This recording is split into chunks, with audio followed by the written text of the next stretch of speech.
केल्यानंतर काय करू शकतो? धन कमावू शकतो. पण धन कशासाठी कमावतो, श्रीमंती कशासाठी कमावतो, हे सर्वात मोलाचं आहे ना. की मी धन कमावल्यानंतर माझ्या घरात शांती आली पाहिजे, मी श्रीमंत झाल्यानंतर माझ्या घरात शांती आली पाहिजे. चुकीचं आहे.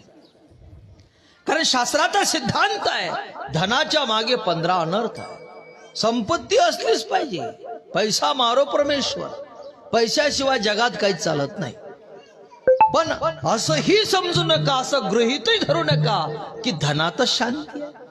जे धन, जे श्रीमंती आपण शांतीसाठी कमावता, ती शांती तुम्हाला धनात आणि श्रीमंतीत कधीच सापडणार नाही.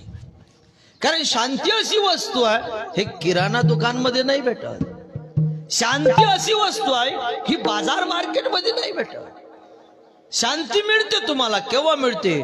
जेव्हा संत दर्शन करते. कारण संतांच्या सेवेनं, संतांच्या आशीर्वादानं, भगवंताच्या कृपेनं आणि तुमच्या कर्मानं तुम्हाला शांती मिळाल्याशिवाय राहत नाही. मग संत काय देतात? संत सुख देतात. संत काय देतात? समाधान देतात. संत काय देतात? शांती देतात. समाधानाची किंमत श्रीमंतीनं मोजल्या जात नाही. शांतीची किंमत श्रीमंतीनं धनानं मोजल्या जात नाही. म्हणून भाग्य एकलारा भूमीचं की आज खोटेश्वर बाबाची पुण्यतिथी आहे. काय आहे?